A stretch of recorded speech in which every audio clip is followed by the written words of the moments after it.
Judson Neal, coming to you live and direct from Philadelphia, Pennsylvania, where the Loving More Polyamory Conference 2010 just ended. It was quite a weekend with polyamorists from 18 to 81 coming together here to discuss issues around polyamory and to have their annual conference.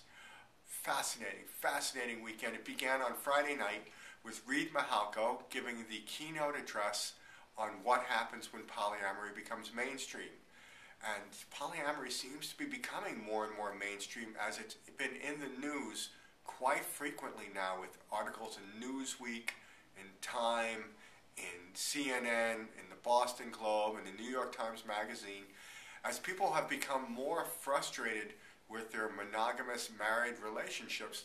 We're all looking for change, for things that make us happier. And so the idea that you can love more than one person in honesty and integrity is a subject that is fascinating a lot of people, including myself and everyone who's come to this conference.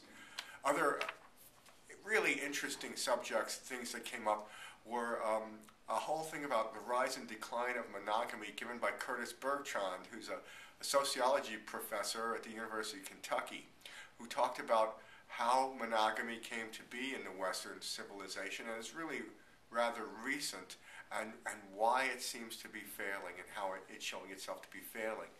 Then, of course, there was a seminar on polyamory in the media, a spotlight on that, which I've gotten to before.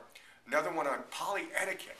This was really fascinating because within poly, I learned so much that there are groups of poly people who, okay, so I have a primary relationship, and then I have a secondary relationship, and that person with the secondary relationship can have another primary relationship who has a secondary relationship, and how that's all managed, and how people keep time, and what the etiquette is with all of that. It's really fascinating subject.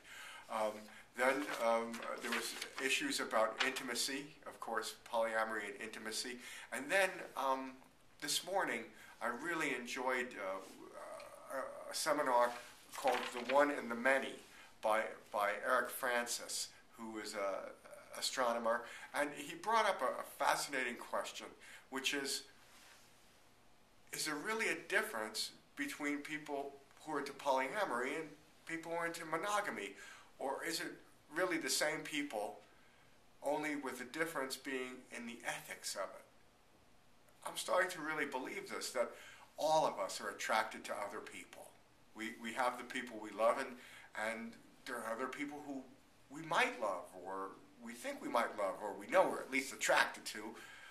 And isn't everybody feel that? And isn't the difference simply that the polyamorous are more honest about it and talk to their primary people about it, or do things about it, versus someone who's into monogamy who goes either, well, I'm just not going to admit that I'm attracted to that person, or if I am, I'm just simply not going to do anything about it.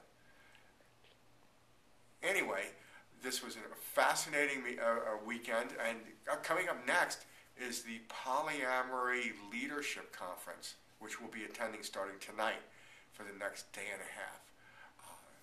We'll get back to you with that, and see you next time from Philadelphia.